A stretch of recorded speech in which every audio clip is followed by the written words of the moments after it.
Ted Gunderson, the former FBI agent who has spent his life researching ritual human sacrifice, insists that murder is the very foundation of Satanism.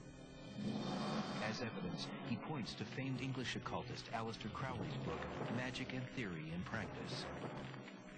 And here's what he says in his book. For the highest spiritual working, one must accordingly choose the victim which contains the greatest and purest force. A male child of perfect innocence and high intelligence is the most satisfactory and suitable victim. This is in their literature. Gunderson says that children are the primary victims of satanic cults. I receive hundreds of letters, hundreds of phone calls. I have talked to hundreds of what we call satanic ritual abuse survivors. Ted Gunderson has traveled across the country to interview a survivor named Sharon, who has a staggering story. I want to talk to Sharon now because she remembers a lot more details about the cult. Sharon is an artist who claims she recently escaped from a traditional satanic cult. Ted has learned that Sharon was inducted into the cult at a very young age. Hi. How are you doing? Good. Let's start with how they control people. How they control people is they bring the children in very small, and they put them on an altar, and they give them a different name, like a new name, and then they would tell them, you're asleep, this isn't really happening to you, while they're performing the evil satanic ritual on their body or their mind. Sharon vividly recalls her own induction ceremony. One of the leaders chopped off the head of this black goat, and then he picked it up by the top of the head, and he was like sprinkling the goat so the blood would drip all over my body. And they were saying, Lucifer is Lord. Lucifer, Lord. Sharon tells Ted Gunderson that she had repressed all knowledge of these memories until one traumatic day 6 years ago.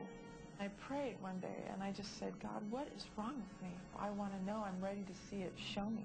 Images from her disturbing thoughts began to appear in her artwork. I would do a piece of art, and then later it would pop out. And I'd go, oh my gosh, that was the ritual. Gunderson convinces Sharon to join him on the long drive back home to face the trauma of her youth. She brings Ted here to a remote forest area where she claims the satanic cult performed many ceremonies at night. In the rituals at night, I saw the most frightening thing, these three men standing in these black suits and waiting for me. And they were programming me and saying, you aren't going to remember any of this. You're at the beach, you're in the water, everything's peaceful. Next, Sharon leads Ted deeper in the forest to a place where she says she was taken by cult members many times. Like right up there.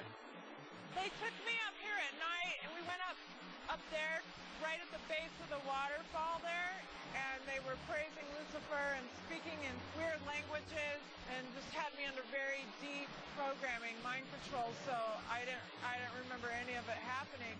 During a hike here years ago, the waterfall triggered the release of her repressed memories. I said, oh my gosh, something happened up here, and I started remembering. Yeah, I started going through the memory and everything, and the pain. Even more chilling, Sharon claims the cult used this very spot for the most heinous of all deeds, human sacrifice. I had 4 babies to my knowing, and 4 of the babies were killed in the rituals. And I had to kill all of them.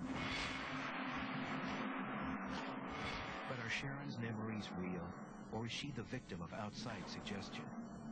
Either way, the memories are too much for her. How do you feel now that we visited? Did it bring back any emotional problems for you? Yeah, whenever I talk about it, it kind of brings up the sadness in me, realizing what happened, and mainly for the babies that were killed. It's horrible what they do there. It's just terrible. But for Gunderson, this interview is a major revelation. The information that Sharon gave today confirms information